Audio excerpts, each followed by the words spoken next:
మన రక్షకుడైన యేసు ప్రభువారి శ్రేష్టమైన నామంలో మీకు నా హృదయపూర్వకమైన వందనాలు చెల్లిస్తున్నాను. కీర్తన గ్రంథం 16వ అధ్యాయం 1-2 వచనాలు చదువుకుందాం. దేవా, నీ శరణు జొచ్చి ఉన్నాను, నన్ను కాపాడుము. నీవే ప్రభుడవు, నీకంటే నాకు క్షేమాధారమైనదేదియు లేదని యెహోవాతో నేను మనవి చేయుదును. స్నేహితులారా, దావీదు చేసినటువంటి ప్రార్థన, దావీదు రచించినటువంటి మాటలు ఇవి. అయితే నా ప్రియమైన దేవుని బిడ్డలారా, మన దేవుడు ప్రతి పరిస్థితుల్లోనూ మనకు కావలసినటువంటి సరిపోయేటటువంటి శక్తిని అనుగ్రహించుటకు, సామర్థ్యాన్ని అనుగ్రహించుటకు సరిపోయిన దేవుడై ఉన్నాడు, చాలిన దేవుడై ఉన్నాడు. నా ప్రియమైన దేవుని బిడ్డలారా, దావీదు తన దేవుని గురించి ఏమంటున్నాడంటే, దేవుడు నాకు బలమైన కోటగా ఉన్నాడు, ఆయన నన్ను తన మార్గములందు నడిపిస్తాడు, నడిపించునని కూడా చెప్తున్నాడు. దావీదు జీవితంలో అనేకమైన పరీక్షలు ఉన్నాయి, అనేకమైన సంగతులు దావీదుని బాధించే విధంగా ఉన్నాయి. అయితే వాటన్నిటిలో దావీదు తన యొక్క విశ్వాసాన్ని వృద్ధి చెందించుకుంటూ దేవుని యెడల విశ్వాసాన్ని కలిగి ఉన్నాడు. అయితే నా ప్రియమైన వాళ్ళారా, మన జీవితంలో కూడా చాలాసార్లు మనకి కొన్ని ఇబ్బందికరమైన పరిస్థితులు ఏర్పడతాయి. మిక్కిలి బాధించే పరిస్థితులు గుండా కొన్నిసార్లు మనం వెళ్ళవలసి వస్తుంటుంది.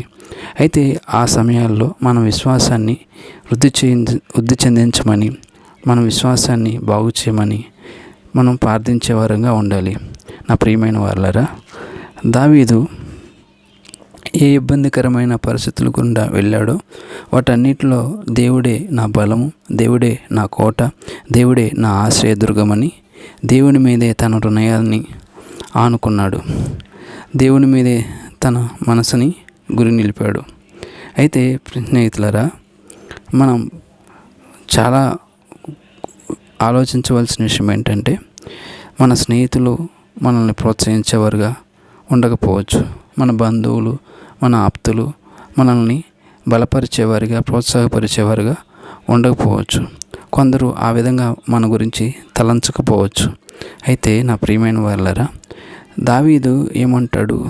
దావీదు అంతరంగంలో ఏముంది అంటే, దేవుడే నా బలం, దేవుడే నాకు బలమైన కోట అని దావీదు తన దేవుని బట్టి బలం తెచ్చుకుంటాడు. తన దేవుణ్ణి బట్టి బలం తెచ్చుకొని బలపరచబడతాడు. అయితే మనం కూడా ఆ విధంగా బలపరచబడాలి.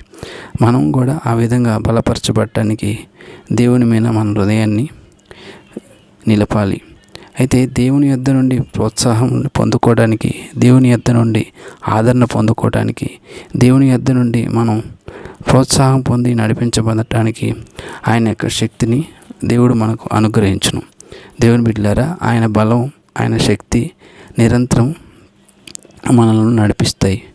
ఆయన బలం లేని వారికి బలం అనుగ్రహించుటకు బలవంతుడైన దేవుడై ఉన్నాడు.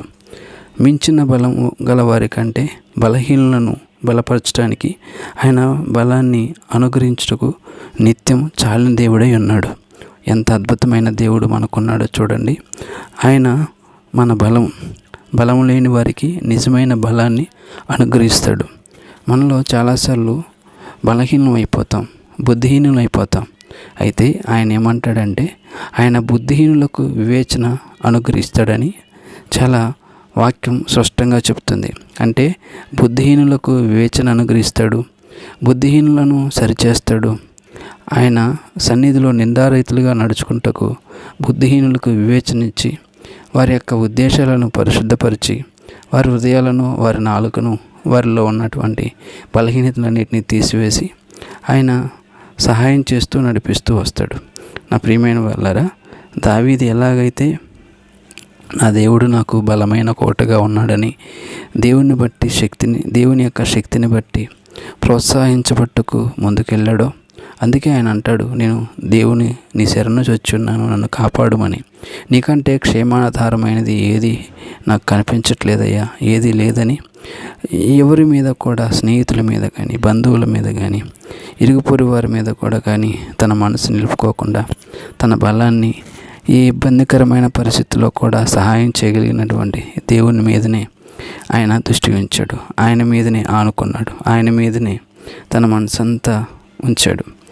అందుకే ఈ మాట చెప్పగలుగుతున్నాడు, నా దేవుడు నాకు బలమైన కోటగా ఉన్నాడు, ఆయన నన్ను తన మార్గమునందు నడిపిస్తాడని చెప్తున్నాడు. స్నేహితులారా, కలవరపడ అవసరం లేదు.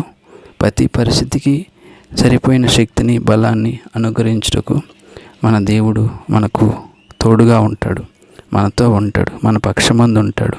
మనలను లోకంలో ఉన్న వారందరికంటే ఎక్కువగా, అధికంగా ప్రేమించి, సంరక్షించి, నిరంతరం మనలను కనుపాపవలే కాచే కన్న తండ్రి మన పరలోకపు తండ్రి. ఆయన సదా నీతో ఉంటాడు, నీ పక్షంగా ఉంటాడు.